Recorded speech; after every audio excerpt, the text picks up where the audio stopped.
1 Maret 2025, pemerintah resmi mengumumkan kebijakan penurunan harga tiket pesawat domestik kelas ekonomi sebesar 13 hingga 14% selama masa angkutan Lebaran 2025.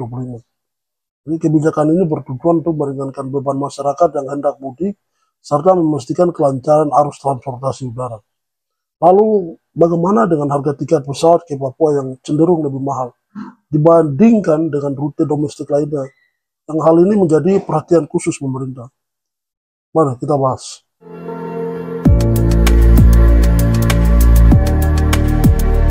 Menteri Koordinator Bidang Infrastruktur dan Pembangunan Kewilayahan Agus Harimurti Yudhoyono (AHY) menegaskan bahwa kebijakan ini merupakan arahan langsung dari Presiden Prabowo Subianto. Jadi kebijakan ini akan berlaku untuk penerbangan pada periode 24 Maret hingga 7 April 2025. Jadi dengan pembelian tiket itu bisa dilakukan mulai dari 1 Maret hingga 7 April 2025.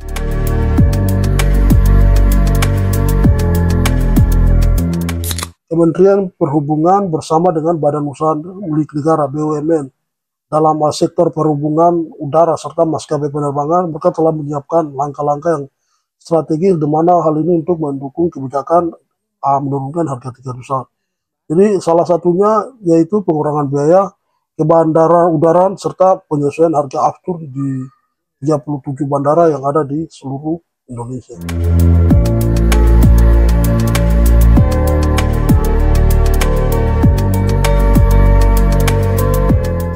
Selain itu, pemerintah juga menurunkan fuel surcharge yang sebelumnya diterapkan pada libur Natal dan Tahun Baru 2024-2025, serta memberikan insentif tambahan berupa pengurangan pajak pertambahan nilai atau PPN sebesar 6%.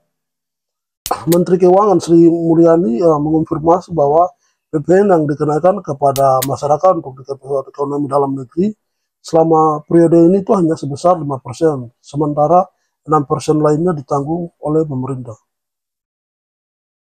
Iya kan? Oke. Resmi menurunkan harga tiket pesawat untuk periode mudik Lebaran.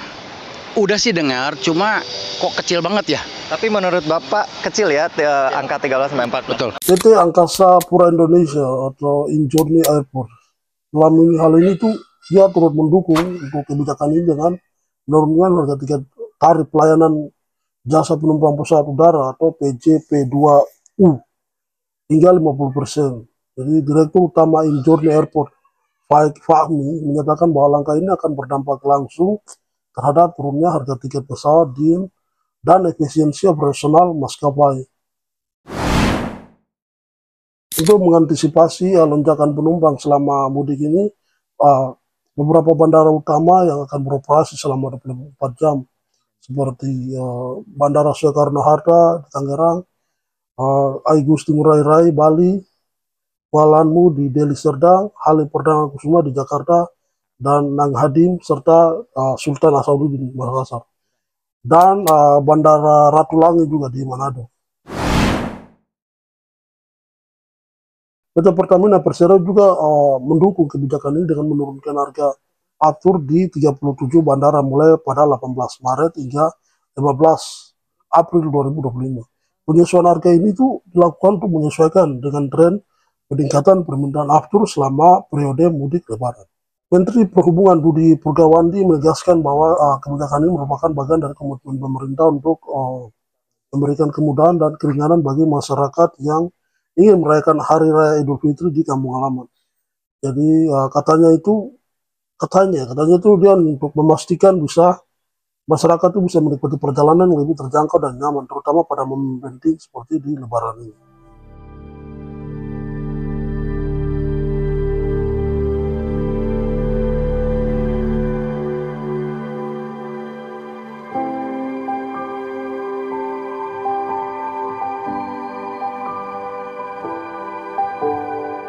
Ya baik, tadi kita sudah lihat tentang bagaimana cara pemerintah berupaya untuk menurunkan harga tiket pesawat di beberapa bandar udara yang ada di seluruh Indonesia, dan di sini tuh kita akan lihat fokus bagaimana cara pemerintah berupaya untuk menurunkan harga tiket pesawat yang ada di tanah Papua, karena harga tiket pesawat di tanah Papua itu cenderung lebih mahal dibandingkan bandara-bandara yang atau harga-harga tiket yang lain gitu. Harga tiket pesawat ke Papua yang cenderung lebih mahal dibandingkan rute domestik lainnya menjadi perhatian khusus pemerintah. Untuk mengatasi permasalahan ini, pemerintah perlu menetapkan atau menerapkan beberapa kebijakan strategis, yaitu soal masalah subsidi, masalah pengurangan harga aftur, peningkatan kapasitas penerbangan, pengembangan bandara dan infrastruktur, serta program subsidi untuk warga Papua. Jadi kita akan bahas pertama yaitu tentang bagaimana pemerintah perlu memberikan subsidi biaya operasional kepada maskapai-maskapai yang mau melayani ke Papua, termasuk pengurangan pajak, insentif bahan bakar.